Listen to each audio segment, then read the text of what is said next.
Halo, assalamualaikum warahmatullahi wabarakatuh. Berjumpa lagi ya teman-teman semua. Kalau kita membahas masalah tentang youtuber ya teman-teman. Tentunya bagi kita seorang youtuber pemula itu menganggap suatu ini adalah perjuangan yang sangat ekstra. Jadi intinya teman-teman, tidak mudah ketika kita itu merintis menjadi seorang youtuber. Apalagi metode yang kita sampaikan itu hanyalah pas-pasan ya seperti itu. Nah teman-teman ya, begitu berat perjuangan seorang youtuber pemula ya seperti kita gitu kan, itu kadang menjadikan suatu kita itu frustasi ya, ataupun kadang-kadang kita juga terhenti karena mentok ya teman-teman. Nah bagaimana tidak teman-teman, karena dari awal ketika kita berniat untuk menjadi content creator, terutama menjadi youtuber seperti itu, kita ditargetkan dengan hal yang tidak mudah. Seperti langkah-langkah pertama ya teman, kita harus mengumpulkan 1000 subscriber ya teman. Itu tidak bisa yang kita raih, dalam arti tidak semudah membalikan telapak tangan. Kita harus berbulan-bulan berjuang mendapatkan 1000 subscriber dengan berbagai cara ya teman. Ada yang dengan sub for sub, ada mengunjungi channel-channel orang-orang yang berharap kita itu bisa dikunjungi balik seperti itu. Dan setelah itu juga, setelah kita mengejar 1000 subscriber, kemudian kita harus mengejar jam tayang juga, yang tidak mudah juga ya teman. Jam tayang itu ada 4000 jam, artinya 4000 jam dalam kurun waktu 1 tahun yang harus kita selesaikan. Agar apa? Kita bisa bergabung ke partner YouTube seperti itu, sehingga kita nanti bisa dimonetiskan seperti itu. Nah, tetapi perjuangan itu ya teman, tidaklah mudah. Tapi bagi seseorang yang memang sudah punya pengalaman, yang juga mungkin suatu keberuntungan, itu akan juga sangat mudah kan seperti itu. Tapi bagi saya, seperti saya pribadi, mungkin teman-teman yang lain juga, itu tidak mudah ketika merintis menjadi seorang YouTuber. Nah, teman-teman ya, saya punya pengalaman sedikit tentang bagaimana ketika mencari ya subscriber itu seperti itu. Jadi subscriber 1000 pertama itu memang tidak mudah ya teman-teman. Itu bisa tercapai ketika sudah usia beberapa bulan, artinya sudah menginjak 5-6 bulan seperti itu.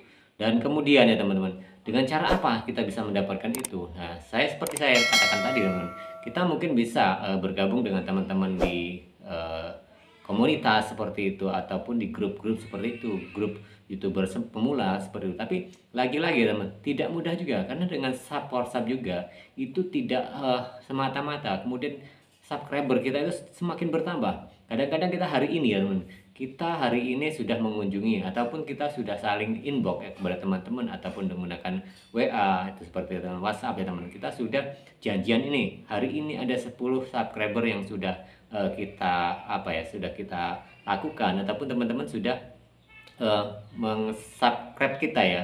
Tetapi dampaknya apa? Kadang-kadang itu justru malah hilang teman-teman. Itu yang membuat kita itu kadang-kadang yang ngerasa sesak juga ya teman-teman. Kita sudah berjuang dengan sungguh-sungguh, sehingga tahu-taunya nggak lama dari situ hilang gitu kan. Bahkan hilangnya lebih dari itu. Nah, itulah suatu perjuangan kita ya teman, ketika hanya ingin mendapatkan 1000 subscriber. Makanya tidaklah mudah. Nah, kemudian ketika kita membuat konten pun, saya yakin juga ada teman-teman yang begitu mudahnya ya ketika membuat konten meledak seperti itu kan, sehingga mendapatkan subscriber dengan cepat, kemudian mendapatkan jam tayang yang dengan cepat. Karena apa? Video-videonya itu memang menarik. Mungkin tidak dipungkiri ya teman-teman, suatu pengalaman itu bisa menjadi suatu patokan kita, karena jarang juga ya teman-teman yang baru beranjak seperti kita kemudian meledak. Itu ya ada sih, ada itu faktor sangat keberuntungan sekali seperti itu. Dan kemudian ada lagi cara sekarang yang lebih mudah ya teman, dengan video shot itu sekarang kan masih marak-marak ya teman. Itu yang mudah ya teman untuk mendapatkan subscriber. Saya juga pernah melakukan beberapa kali seperti membuat video shot, memang ada yang masuk, tapi kan tidak semua video shot juga bisa meledak seperti itu ya, karena dari berapa ribu view kan seperti itu, kemudian itu hanya beberapa subscriber saja, kemudian bisa jadi juga itu malah hilang kan seperti itu. Jadi sangatlah tidak mudah ya teman-teman ketika kita mencari subscriber seperti itu. Nah, yang berikutnya, ketika kita mencari jam tayang ya teman, ya kalau kita bagi-bagi ya teman, kadang-kadang 4000 jam tayang, kalau kita tonton sendiri umpamanya dalam 1 tahun, hitung-hitungnya berapa? Mungkin 1 hari ya teman, 1 hari itu kita harus menonton video kita sendiri dengan waktu 11 jam, sedangkan 1 hari adalah kalau dihitung totalnya 24 jam, berarti kita sehari 12 jam harus menghabiskan waktu untuk menonton satu video kita dalam waktu setahun ya teman, agar bisa tercapai 4.000 jam tayang tersebut. Tetapi kan tidak seperti itu juga ya teman. Ketika kita sudah membuat video seperti itu, membuat konten yang menarik seperti itu, ataupun bisa menghibur orang banyak, atau juga tutorial yang memang dibutuhkan oleh orang banyak, itu juga memang bisa terjadi ya teman. Tapi lagi-lagi tidak semua konten kreator, tidak semua YouTuber pemula itu bisa melakukan itu.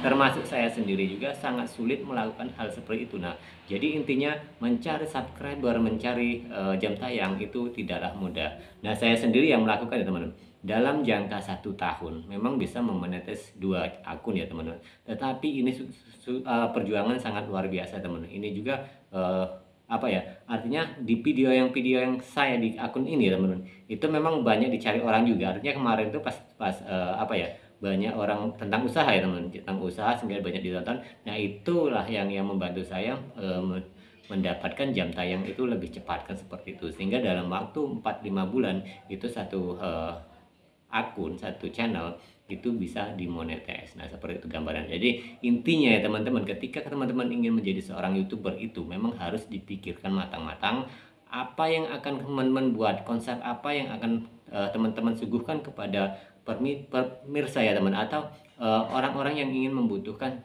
konten dari kita itu. Jadi tidak semata-mata kita upload video kan seperti itu, tidak semata-mata kita hanya membuat konten, ataupun kita hanya intinya sembarangan, itu tidak mungkin terjadi seperti itu teman-teman. Karena pesaing-pesaing kita, YouTuber-YouTuber yang sudah jadi, yang sudah besar, tentunya mereka itu ya dulunya seperti kita juga, tetapi mereka kan kita tidak tahu perjuangan jerih payahnya mereka seperti apa. Atau bisa jadi waktu mereka merintis itu tidak seperti sekarang yang persaingan di kita sendiri ya teman. Dulu contohnya di aplikasi YouTube ini mungkin sangat-sangat ramai ya teman-teman dari penontonnya, karena dulu seperti TikTok belum ada seperti itu, kemudian program dari Facebook pun belum seperti sekarang. Sekarang banyak aplikasi yang menyaingi menjadi seperti YouTube seperti itu ya teman. Jadi sehingga kita juga semakin lama ketika kita baru berjuang di masa-masa sekarang itu akan sulit sekali untuk mendapatkan sebagai persyaratan baru, hanya persyaratan untuk bergabung menjadi seorang YouTuber atau bergabung dengan partner YouTube ya. Kemudian baru kita berpikir bagaimana caranya untuk memonetis, kemudian bagaimana caranya kita mendapatkan $10 pertama, dan bagaimana caranya kita agar kita gajian. Nah, pada dasarnya teman-teman, kalau kita hanya termotivasi kita bagaimana caranya menjadi YouTuber itu hanya berpenghasilan besar, itu kita akan terbebani sehingga kita sendiri akan kesulitan ya teman-teman untuk mengejar hal-hal tersebut. Jadi dasarnya kita harus menjadikan YouTube ini adalah sebagai hiburan kita, harus menjadikan suatu refreshing kita gitu kan. Setelah kita penat dalam suatu pekerjaan, kita membuat konten YouTube. Nah, itulah yang menjadikan diri kita nantinya bisa tumbuh tanpa sengaja. Nah, kalau teman-teman hanya berambisi, hanya memaksakan diri agar kaya dari YouTube, itu sebenarnya jauh ya teman-teman. Karena ya memang ada banyak sekali teman, tapi kita kalau selalu berharap ke situ nanti kita sendiri yang tertekan sehingga kita ya terjadilah hal yang tidak kita inginkan seperti itu. Nah, jadi itu ya sedikit cerita dari saya teman-teman. Tidak mudah ketika membuat YouTube ataupun ketika kita merintis menjadi seorang YouTuber. Harus ada pekerjaan yang sangat berat seperti itu. Intinya kita hanya menjadikan YouTube ini sebagai hiburan kita, siapa tahu ini bisa berkembang dan akan menjadi bonus dalam perjalanan kita. Oke teman-teman, itu saja yang bisa saya berikan pengalaman sedikit tentang YouTube ini teman-teman ketika kita akan menjadi seorang YouTuber. Nah, jadi itu terima kasih buat teman-teman semua yang selalu mendukung channel ini. Kita berjumpa lagi di tayangan dan video berikutnya.